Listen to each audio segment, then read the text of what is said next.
Hello, hi, welcome to our channel Bachelor Bamalu. Today we are going to discuss about cloud computing and I'm going to give you a overview on cloud. So, let's start with an example. Before understanding cloud computing, let us know how the world is going to host a website or run an application something without cloud computing. Suppose I'm going to host a website. For hosting a website, we need stack of servers. So we need to buy a stack of servers, but they are quite expensive and the traffic for the servers are never constant. Sometimes the traffic is high and sometimes the traffic is low, and for these we need to continuously monitor and maintain. While performing these tasks we may get deviated from the business goals and we need to hire a group of people to monitor all these servers. Then here are the three problems. First one, servers and other infrastructure are quite expensive. The second one, we need to continuously maintain or monitor these servers.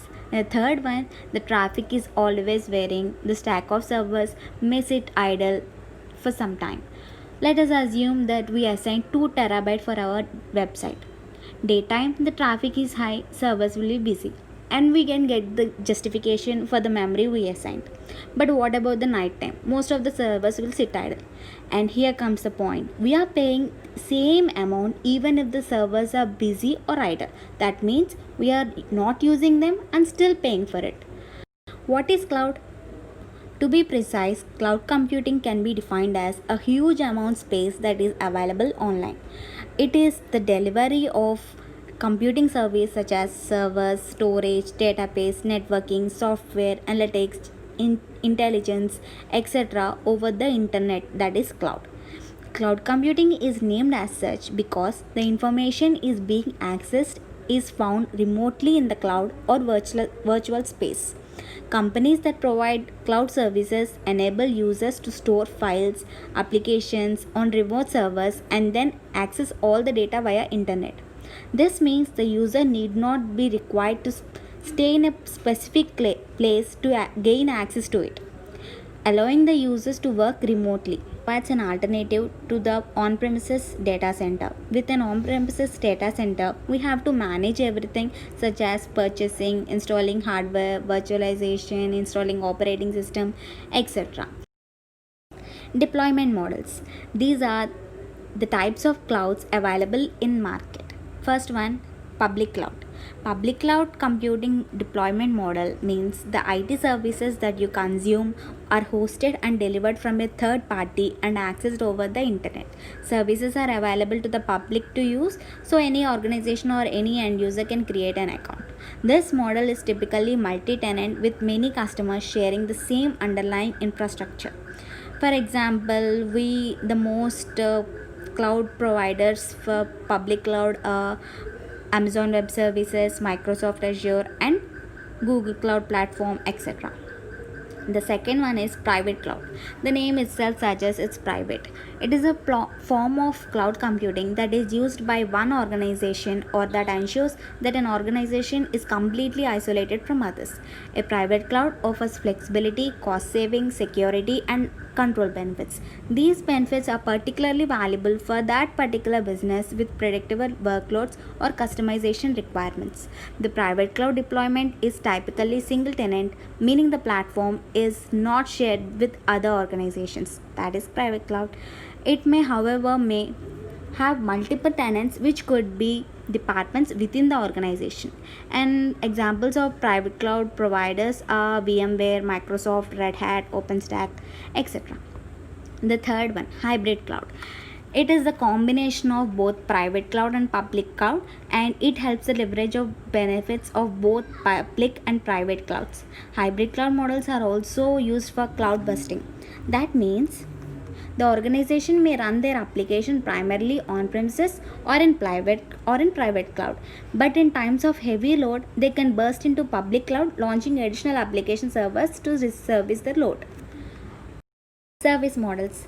Requirements differ from person to person. In order to satisfy all these, cloud provides three types of services, namely software as a service, infrastructure as a service, and platform as a service. First one, Infrastructure as a service. Infrastructure as a service involves a method for delivering everything from operating system to servers and storage through IP based connectivity as a part of an on demand service. Clients can avoid the need to purchase software or servers and instead procure these resources in an outsourced on demand service. Popular examples for infrastructure as a service include IBM Cloud and Microsoft Azure. Next one, platform as a service. Platform as a service is actually a platform that creates software that is delivered via internet. Here, the cloud providers or vendors rent the platform to the users. This model includes platform like Heroku, Google App Engine, etc. Here, the user may have the application and code, and in search of platform to deploy, then he can use platform as a service. The last, software as a service. Here the client need not create or manage any kind of services. The cloud provider designs an application according to the user needs and deploys it in the cloud and makes it available to the client. The simple example for this is Gmail. For example, in Gmail we don't create or monitor any kind of services. We just send the data or receive the data. We just use it as a software. For understanding these services, let us assume there are three friends. Friend 1 wants to write their own code for the application and want to manage the data and operating system. But she needs a third party to handle and manage server, storage, networking, etc. In this scenario, he can use infrastructure as a service. Friend 2, he wants to write her own code and data, and he wants someone to manage all the operating system, storage, networking, etc. Then they can use platform as a service. Here friend 2 is in search of platform so that he can deploy her or his own application. And friend 3, he don't wanna write any code, he don't wanna manage any server or something, but he wants to use a already developed application. I think most of us are of friend 3. Okay, fine. Then he can use software as a service. And the conclusion is, if someone wants more control over their website, then they need to use infrastructure as a service. If someone wants to concentrate more on the website rather than worrying about the infrastructure, then choose platform as a service. If someone wants already designed application or service, then choose software as a service. Coming to advantages, there are quite a lot of advantages for cloud computing. The first one, cost effective. Moving to cloud computing may reduce the cost of managing and maintaining your IT systems. Rather than purchasing expensive systems and equipment for your business, you can reduce your cost by using the resources of your cloud computing service provider. You may be able to reduce the operating cost because the first one, the cost of system upgrades, new hardware and software may be included in your contract. The second one, you no longer need to pay wages for expert staff. Third one, your energy consumption costs may be reduced. Second advantage is scalability. Your business can scale up or scale down your operation and storage needs quickly to suit your situation, allowing flexibility as your needs change. Rather than purchasing and installing expensive upgrades yourself, or your cloud computer service can handle this for you. Using cloud frees up your time so you can get on with running your business. Third one, flexibility of work practices. Cloud computing allows employees to be more flexible in their work practices. For example, you have the ability to access data from home on a holiday via commute to and from work. If you need access to your data while you are free offsite, you can connect to your virtual office quickly and easily. Next one, increase speed and agility. In cloud computing environment, new IT resources are only a click away, which means you need to reduce the time to take those resources available to your developers from weeks to just minutes. This results in dramatic increase in agility for the organization, since the cost and time it takes to experiment and develop is significantly lower. Cloud providers, a group of people or organization buy all these services or databases, etc., and creates their own network channel, and they provide the services like compute, network, storage, etc. to us. Based on our requirement, we run these services through internet and pay only for what we use. These group of people or organizations are known as cloud providers. They are the third party companies who provides various services.